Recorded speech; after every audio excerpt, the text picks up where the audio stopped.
True, nervous. Very, very dreadfully nervous I had been. And am.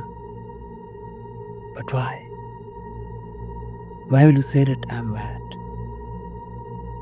The disease had sharpened my senses, not destroyed, not dulled them.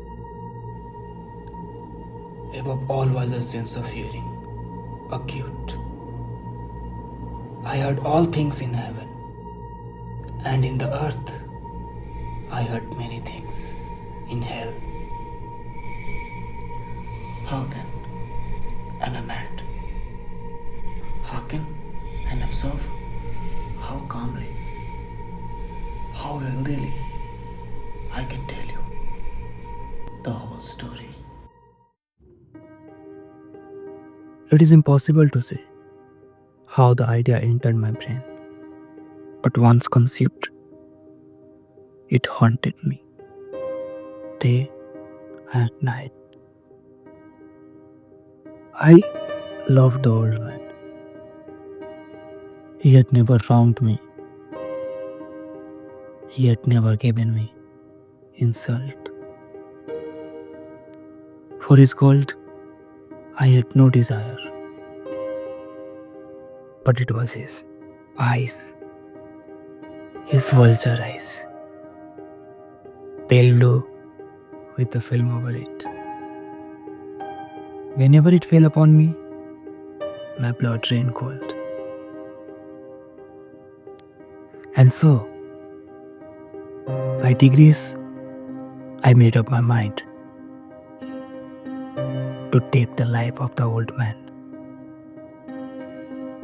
And thus, rid myself of I forever.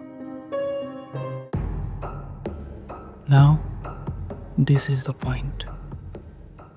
You fancy me mad, but you should have seen how wisely I proceeded. With what caution, with what foresight, with what dissimulation. Every midnight, I opened his door. Oh, so gently. And then, when I had made an opening sufficient for my head, I thrust in a lantern. All closed. I thrust in my head, slowly, very, very slowly.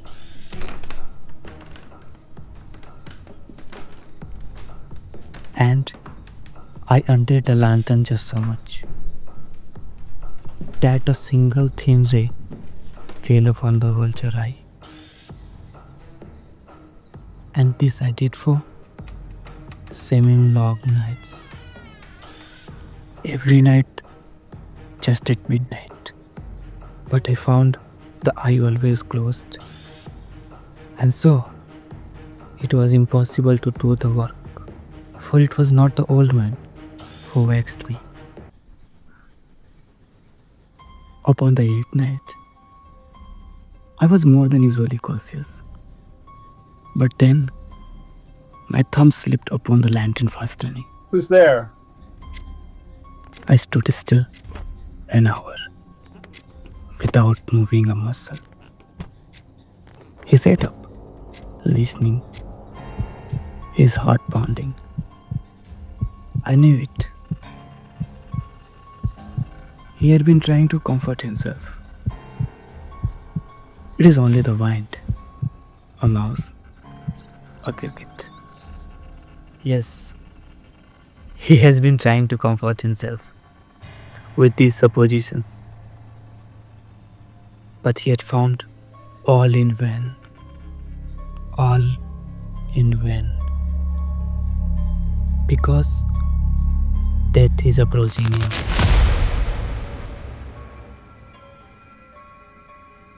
I opened the lantern slowly and stealthily. The eye was open, wide open.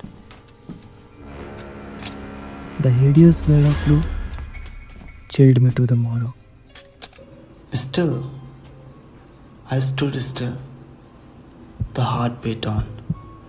It grew quicker and quicker, and louder every instant. Do you mark me well? I have told you that I am nervous. So I am. The old man's hour had come. With a loud yell, I leaped into the room. He shrank once. Only once. I pulled the bed over him and he smiled. Oh, how I smiled. But for many minutes, the heart beat on with a muffled sound. This, however, did not vex me. It would not be heard through a wall.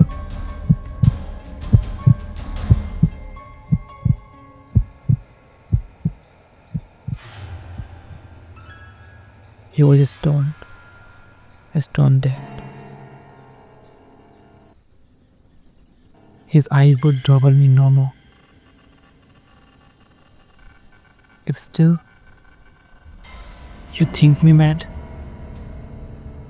you will think so no longer when I describe the wise precautions I took. The night waned, and I walked harshly, but in silence. First of all, I dismembered the corpse. I cut off the head and the arms and the legs.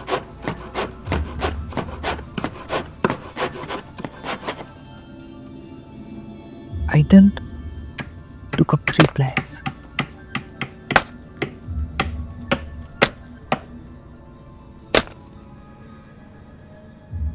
and deposited all between the escarpings.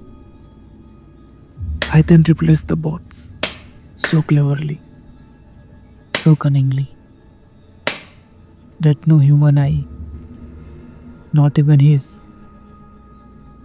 could have detected anything wrong.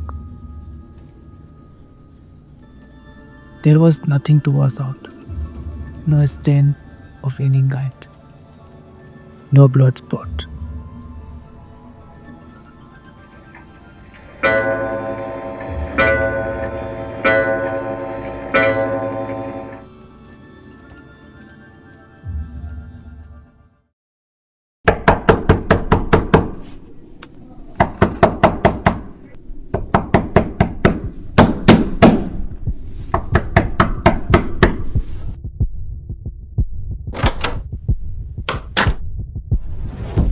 Good morning. A shriek had been heard by a neighbor. We're here to investigate. Yes, the shriek, I said, was my own inner dream. The old man I mentioned was absent in the country. Come in, gentlemen. Search the house.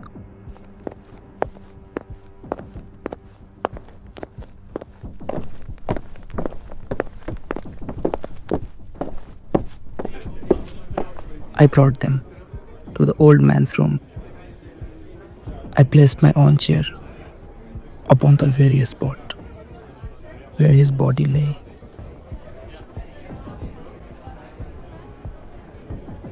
But then I heard it, a sound, low, dull, quick, like a watch enveloped in a cotton. It grew louder, louder. Why would they not leave? I talked more quickly, paced, shouted. Still, the noise. Louder, louder. They heard it. They knew. they were mocking me. Anything but this agony. Anything was more tolerable than this derision. I could bear those hypocritical smiles no longer.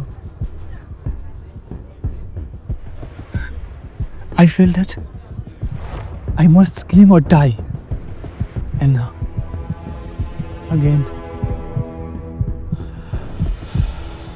Villains, dissembles no more. Admit the deed. Tear up the planks. Here, it is the beating of his hideous heart.